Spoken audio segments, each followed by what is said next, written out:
ఇలా విడివిడిగా వేసి ఫ్రై చేయడం వలన చికెన్ ముక్కలు కూడా చక్కగా ఫ్రై అవుతాయి, క్రిస్పీగా రెడీ అవుతాయి.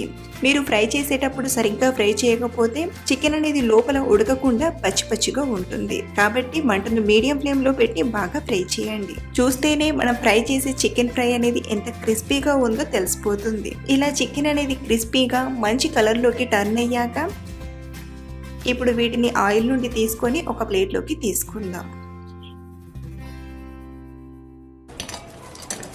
ఇలాగే మిగతా చికెన్ మొత్తం కూడా ఫ్రై చేసి తీసుకోవడమే.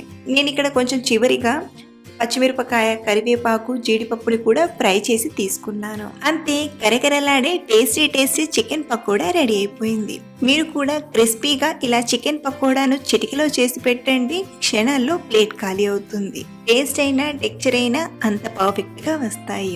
సో ఫ్రెండ్స్, ఈ చికెన్ పకోడా రెసిపీ మీకు నచ్చితే లైక్ చేసి మీ ఫ్రెండ్స్ కి షేర్